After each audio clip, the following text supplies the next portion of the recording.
My twin sister and I were always very close, and although we looked exactly the same, we were opposite in personality. Jackie was always the life of the party. She was loud, adventurous, passionate, and always the center of attention. I, on the other hand, couldn't think of much worse than being the center of attention. Our mother was a music teacher and had drummed music into our souls from our first appearance into the world. We were weaned on classical music and had instruments in our hands before we could barely walk. Jackie played the cello, and I played the flute. Jackie had an amazing talent. She could make people cry when she played, and she got every single solo that came up. I had never gotten a solo, which was very frustrating. I was good on the flute, very good, but my playing didn't have the emotion behind it that Jackie's did. I could memorize music like nobody's business. I could stand for hours, practice for hours, polish that flute, but I still would never be as good as Jackie. What bothered me the most about it was that she was just a natural at it. She barely ever practiced, except for when our mom was making up. Even then, Jackie would often end up sneaking out our bedroom window and climbing down the rose-covered trellis to run off with boys. There was a Christmas concert one year, and at this concert, I was to have my first ever solo. I practiced till I could practice no longer. I ironed the dress I had chosen to wear, did my hair perfectly, and had my mom play alongside of me on the piano. I had to admit, I was sounding good. I felt like maybe, finally, I would be noticed like Jackie was. Jackie, on the other hand, just breezed in a mere hour before the concert was starting. She hadn't even changed and was hurriedly smearing deodorant on as she tossed clothes out of her closet and onto the floor in search of something she thought would be acceptable. She found a red dress, sniffed it, said it smelled clean enough, and pulled it on over her head. "Oh, Jackie," I said, "would it kill you to put in a little more effort?" "Yes, actually it would." Jackie made the funniest face at me as she said it, and I couldn't help but burst into laughter. This was exactly why everyone loved her so.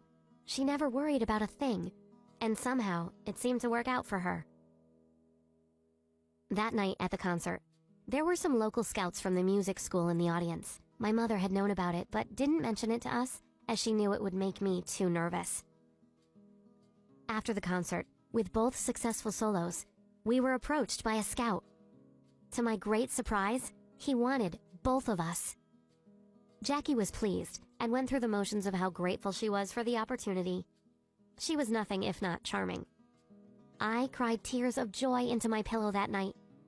I loved how proud my mother looked when she got the news, and Jackie and I loved that we would be able to attend music school together. On our first day of class, I met my future husband. He was rushing out of the school with a scarf haphazardly hanging so low around his neck, it was practically dragging on the ground. As he rushed down the steps, his violin case opened and sheets of music fluttered everywhere. I stopped down to help him pick them up, and we locked eyes. We barely noticed the pieces of paper flapping all around us. We dated for a few months, and to my great shock and surprise, he proposed to me one night in front of my entire family at Sunday dinner. I instinctually looked over at Jackie, and she looked away. I wasn't sure, but it looked like she wiped a tear from her eye.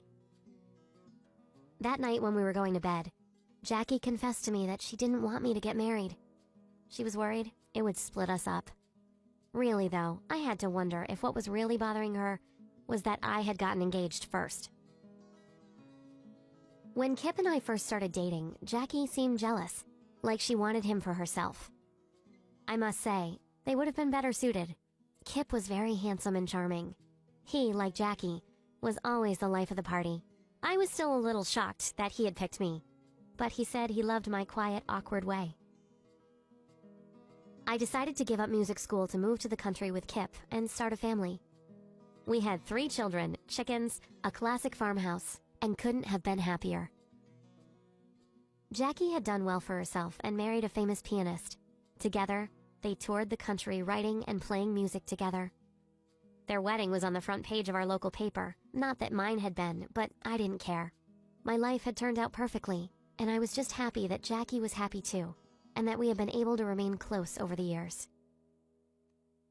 One day I was outside feeding the chickens when I heard a car pull up. We were out in the country and there was only one road into our property, so if we heard a car, it was someone coming to see us. I tried to shield my eyes from the blinding sun so I could see who was coming down the lane. When I saw it was Jackie with her cello slung over her shoulder, I squealed, called for Kip, and ran to her with my arms open wide. She flew into my arms and held me so tight, I instantly knew something was wrong.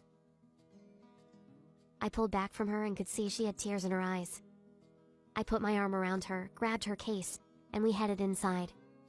Over a few bottles of wine, she told Kip and I how her husband had been cheating on her with multiple orchestra groupies. I guess his most recent one was more than just a fling, and he had asked her for a divorce. I was shocked to be in this position. My life working out and Jackie's falling apart? I never would have predicted this.